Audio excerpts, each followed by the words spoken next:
ইসলামের দ্বিতীয় যুদ্ধ উহুদ। ৩ হিজরির শাওয়াল মাসে ইসলামের দ্বিতীয় যুদ্ধ উহুদ সংঘটিত হয়। মদিনার মসজিদে নববী থেকে উত্তরে ৫ কিলোমিটার দূরে উহুদের প্রান্তর। বদর যুদ্ধের ঠিক ১ বছর পর উহুদ যুদ্ধ হয়। মক্কার অমুসলিম ও মদিনার মুসলিমদের মধ্যে এই যুদ্ধ সংঘটিত হয়। বদর যুদ্ধের পরাজয়ের শোক মক্কার জনগণ মানতে পারছিল না। ওই যুদ্ধে বেঁচে যাওয়া নেতারা পরামর্শ করলেন আবু সুফিয়ানের বাণিজ্য কাফেলায় যাদের ব্যবসা রয়েছে তারা শুধু মূলধন ফেরত পাবেন এবং লভ্যাংশের টাকায় সামরিক শক্তি অর্জন করে মুসলমানদের ওপর প্রতিশোধ নেওয়া হবে। ঘরে ঘরে যুদ্ধের প্রস্তুতি শুরু হয়ে গেল। কিনানা ও তিহামা গোত্রের লোকেরা একেবারে প্রস্তুত হয়ে গেলেন।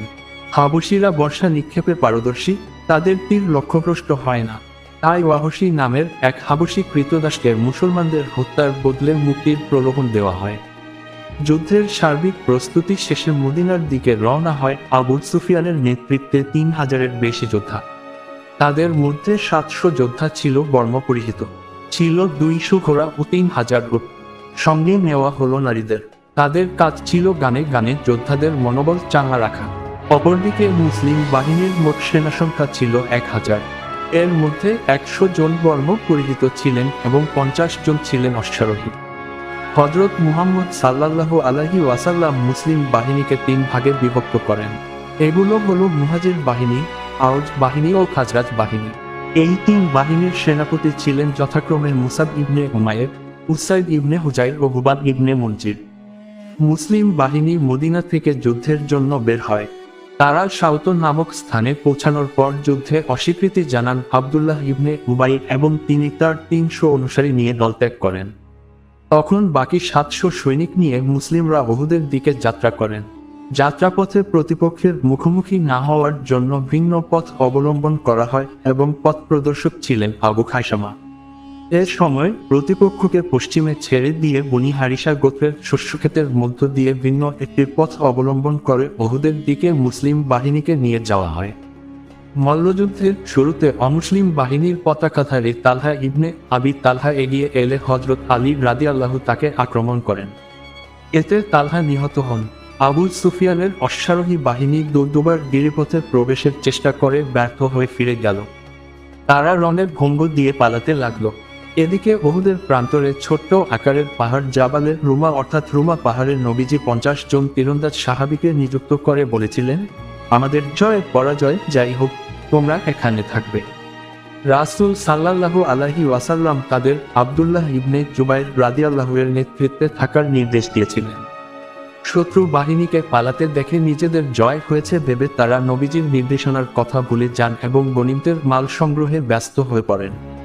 কিন্তু নবীজির নির্দেশ উপেক্ষা করার মাসুল তাদের দিতে হলো।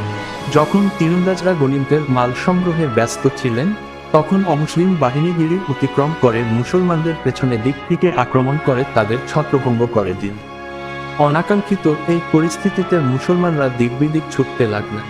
অমুসলিমদের আক্রমণে হযরত মুসাব ইবনে উমাইর রাদিয়াল্লাহু ও নবীজির চাচা হযরত হামজা রাদিয়াল্লাহু শহীদ হন।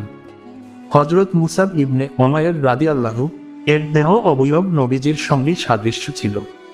হযরত মুসাব ইবনে উমাইর রাদিয়াল্লাহু শহীদ হলে ভুলক্রমে এই সংবাদ ছড়িয়ে পড়ে যে হযরত মুহাম্মদ সাল্লাল্লাহু আলাইহি ওয়াসাল্লাম নিহত হয়েছেন। কিন্তু পরে দেখা যায় এটা নিছকই গুজব। তবে নবীজি সাল্লাল্লাহু আলাইহি ওয়াসাল্লাম আহত হয়েছিলেন। শুধু হযরত মুহাম্মদ সাল্লাল্লাহু আলাইহি ওয়াসাল্লাম এর নির্দেশ অমান্য করার কারণে নিশ্চিত জয়ী হওয়া যুদ্ধে মুসলমানরা হেরে যান। এই যুদ্ধে ৭০ জন সাহাবী শাহাদত বরণ করেন। তাদের সবাইকে উহুদ প্রান্তরে দাফন করা হয়।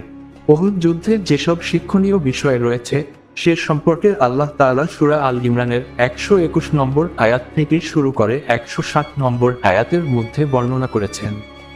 এর মধ্যে সবচেয়ে বড় শিক্ষা হচ্ছে মুসলমানদের রাসূল সাল্লাল্লাহু আলাইহি ওয়াসাল্লাম এর কথা অমান্য করা, মতভেদ করা এবং ছত্রভঙ্গ হওয়ার মন্দ পরিণাম সম্পর্কে জানিয়ে দেওয়া, যাতে তারা ভবিষ্যতে সতর্ক হয়ে যায় এবং যেসব বিষয় তাদের পরাজয়ের কারণ হতে পারে তা থেকে বিরত থাকে।